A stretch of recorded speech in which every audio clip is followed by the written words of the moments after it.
bonding time. Today, nandito ako sa Bridgeway, Green Hills at kasama ko si Ma'am Antoinette. Ano yung pinakabago niyo dito sa Honor? Meron po tayong Honor Pad 10. Naka 8GB 256 na po siya. Meron na rin po siyang larger screen, 12.1. Then naka AMOLED display na rin po siya. Pagdating po sa battery po natin, meron na po siyang 10,100 mAh battery. In terms naman po sa ating processor, naka Snapdragon 7 Gen 3 na po siya, which is good for gaming na rin po at the same time. Ideal na rin po siya sa mga students at the same time po sa mga working persons po kasi meron na po siyang tinatawag dito na Honor Docs. Meron na po tayo dito, pwede ka na mag-create ng documents nyo, G-Sheet. Naka-built-in na po siya, so di nyo na po kailangan ng subscription sa kanya. Lifetime na. Then it comes... Alam ko napakarami nyo pang katanungan para sa pinakabagong Honor Pad 10. Pero bago tayo magpatuloy, kung hindi pa kayo nasa-subscribe, pindot na the subscribe button below. Sa mga katanungan nyo, huwag kayong mag-alala, ilalagay ko yung mobile number ni Ma'am Antoinette dito. Then it comes with a keyboard na rin po. Ngunit po kayong bumili po ng separate na keyboard niya.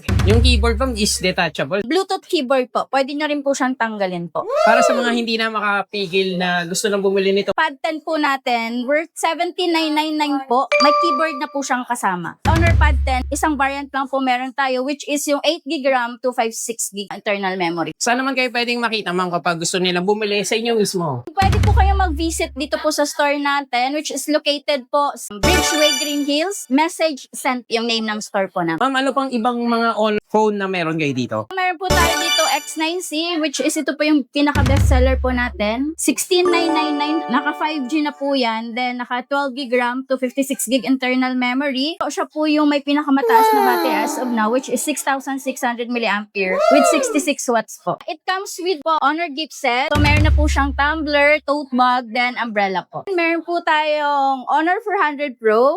So, ito yung 400 Pro naman po natin. Meron na siyang 12GB RAM. Then, meron po tayong tinatawag na Honor Turbo po, which is 12 plus 12. So, automatic po, magiging 24GB RAM na po siya. Then, meron na po siyang internal memory na 512. Mas pinaganda po yan kasi mas mataas na po yung processor na ginamit sa kanya, which is yung Qualcomm Snapdragon 8 Gen 3. Pagdating sa gaming po, sobrang smooth niya na po siya. Meron din po siyang gift set po nakasama po. Meron po tayong Honor 400, lower version ng 400 Pro. Yes po.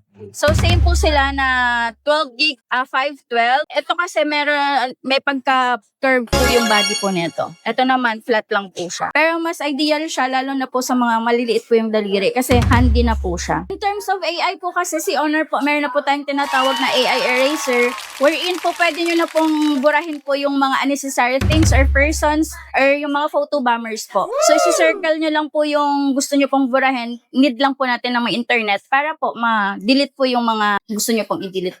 Saka question lang kasi ako parehas, kaliwaing pa ako eh. Diyan ba ma'am yung pag pinicturean ako, pwede ko pasayawin yung picture ko? Opo, meron po tayong tinatawag na image to video po. Ayun! So pag nag-take po tayo ng picture, pwede nyo po siyang pagalawin. Ayun, para sa mga parehas kaliwang pa dyan, katulad ko, alam nyo na, gagaling tayo sumayaw, AI lang ng Honor.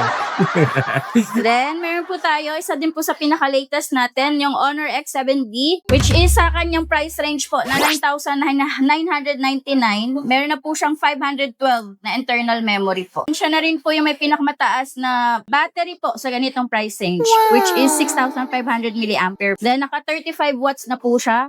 Naka-supercharge na rin. Tingnan natin yung camera niya, ma'am. Wow! Anong camera nito, ma'am? Pagdating po sa camera po, meron po tayong 108 megapixel po, yung pinaka-rear po natin. Parang nagiging Vicky Bello tayo dito. Okay, ang ganda yung camera. So, mga splash resistance na rin po siya. Naka-IP65. Water resistant na rin po siya, then washable na rin po. Meron po tayong Honor X60. Ito po yung pinaka-cheapest natin pagdating kay Honor. Then, meron po siyang promo wherein pwede po kayo makapag-save po ng 500 pesos. So, magiging 6,499 na lang po. Naka-IP64 na rin po yan. And water resistant na rin po siya. Then, meron siyang 6GB 256 na internal memory, which is 32,999. Meron po tayo kay Honor X60 ng Cyan. Ito po. Then, meron din po siyang black tsaka white. Pakadali lang nila makita. Doon sa kabila, C-Square. And then, ayan, Malkoff Trading. And then, dito na yung Honor. Nasa loob siya ng Message Sent Gadget Store. Subscribe to AA Tech Hunter. Shout out. We out here. You already know. Leave a like, comment, all that good stuff. Pindot na.